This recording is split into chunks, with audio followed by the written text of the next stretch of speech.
Hey everyone, welcome into our latest TDR Trade to Black Cannabis Reform podcast. I am your host, Shad Dales, and today we're going to take a look at the background of newly appointed head of the DEA, Terry Cole. His appointment, as you know, comes at a pivotal moment for this industry, and it's crucial really to understand for many on who he is and what he stands for, especially regarding the cannabis industry. So, let's find out who he is. So first up, Terry Cole. He's had a long and distinguished career in law enforcement and public service. He began his career as a police officer in his hometown, quickly rising through the ranks due to his dedication and commitment to justice. Over the years, he's held various positions in local and state law enforcement agencies, gaining a reputation for his tough stance on crime and his ability to lead teams effectively. Some of his career highlights include his tenure as the chief of police in a major city, where he implemented innovative crime prevention programs that significantly reduced crime rates.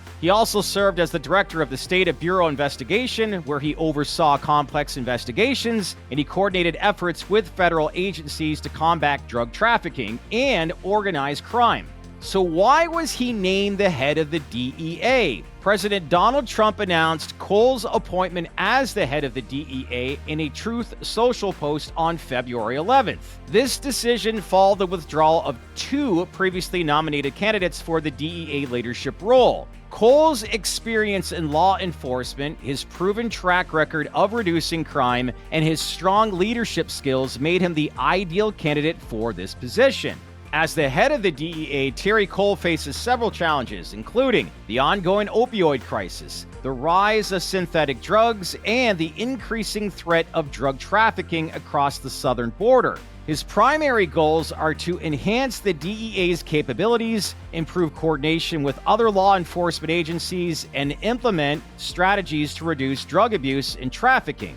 So what's his approach? Cole's approach to drug enforcement is multifaceted. He believes in a combination of aggressive law enforcement actions, community outreach programs, and education initiatives to combat drug abuse. He's emphasized the importance of targeting high-level drug traffickers while also providing support and resources to communities affected by drug addiction. Lots to unpack there. So, what's Cole's stance on cannabis? Terry Cole has been vocal about his stance on cannabis. During his tenure as Virginia's Secretary of Public Safety and Homeland Security, he oversaw the state Cannabis Control Authority. After a visit to the CCA's office last year, Cole posted on LinkedIn, quote, "Everybody knows my stance on marijuana after 30 plus years in law enforcement, so don't even ask." His post was accompanied by hashtags including "Just Say No," "Disorders," "Not Legal for Distribution," "Health Issues," "Thin Blue Line," and "Back the Blue." So what are some of his concerns about cannabis? Cole has expressed concerns about the dangers of marijuana, linking its use to higher suicide risk among youth. He has shared in the past articles and studies that highlight the negative effects of high THC content in cannabis, such as increased problems with memory and learning disorder perception, difficulty in thinking and problem solving, and loss of coordination. He's also pointed out that marijuana can be a risk factor for psychosis and schizophrenia, stunt brain growth, and alter male sperm DNA linked to autism. There's a lot to unpack there. So now let's move to President Donald Trump and Attorney General Pam Bondi. With Terry Cole's appointment, it's going to be more important than ever for President Donald Trump to make decisions on rescheduling and banking for this cannabis industry. Cole and Pam Bondi, another influential figure in the administration, will be crucial for any advancements in the industry. Their stances and actions will shape the future of cannabis regulation and its impact on the economy and public health, as we all know.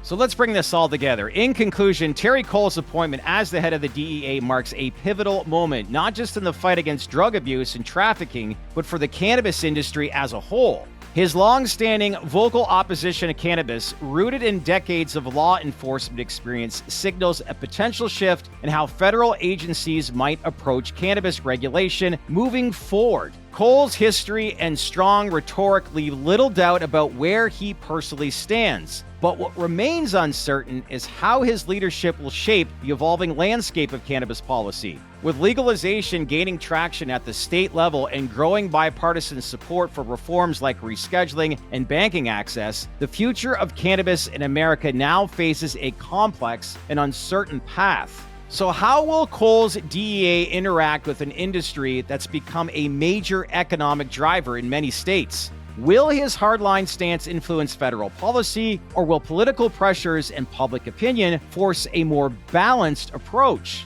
These are the questions the cannabis industry and the nation will be grappling with in the months and years ahead. One thing is clear, with Terry Cole being appointed as the new head of the DEA, it's important to note that he was not President Trump's first choice for this. This may limit his influence on key decisions, such as the rescheduling of cannabis. As said earlier, Attorney General Pam Bondi, who has been a staunch ally of the Trump administration, will play a pivotal role in this process. Ultimately, the decision to reschedule cannabis will rest more so with the Department of Justice rather than being driven by personal opinions within Trump's cabinet. So what do you all think of the appointment of Terry Cole as the head of the DEA? Will this be a major roadblock for the cannabis industry, or do you think Donald Trump is still the underlying factor to indeed get some sort of reform which is badly needed for the cannabis space? We'd love to hear from you, so leave some comments below and let us know what you think. Also, if you like the content that we produced here, greatly appreciate it if you give this video a like, make sure to smash on that bell for all notifications, and greatly appreciate it if you could subscribe to our channel. We very much appreciate it here at TDR.